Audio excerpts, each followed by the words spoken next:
पालक पनीर बनवण्यासाठी आपण सुरुवातीला पालक हे व्यवस्थित धुवून आता आपण उकळत टाकूया। कलर हिरवा राहण्यासाठी आपण थोडीशी साखर टाकून घेऊया पाण्यात। आता हे पालक शिजलेलं आहे, ते आपण आता थंड झालं की मिक्सरला लावून घेऊया। हे पालक आपण वाटून घेतलेलं आहे। कढईमध्ये तेल तापत ठेवूया। आता आपण लसूण टाकूया। आता कांदा टाकूया। आता टोमॅटो टाकूया।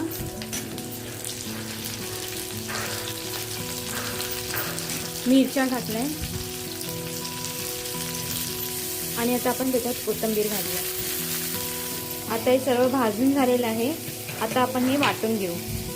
तर तेल घेतलंय आपण, त्याच्यात आपण जिरं टाकूया, लाल तिखट मसाला, हळद,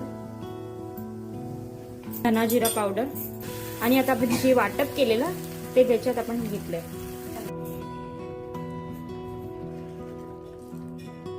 आणि आता आपण जे पालकची जी पेस्ट बनवली आहे ती त्याच्यात ऍड करूया।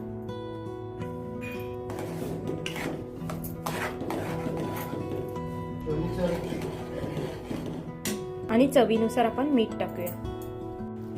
आता आपण काजूची जी पेस्ट बनवली आहे ती त्याच्यामध्ये घालूया।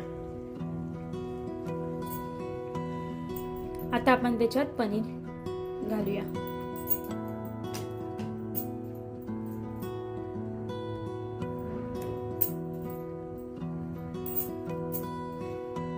असं यात कस्तुरी मेथी टाकूया। असं यात आपलं पालक पनीर तयार होत आहे। अशा प्रकारे पालक पनीर असेल तर लाईक करा, शेअर करा आणि चॅनलवरती नवीन असाल तर सबस्क्राईब करायला विसरू नका। धन्यवाद।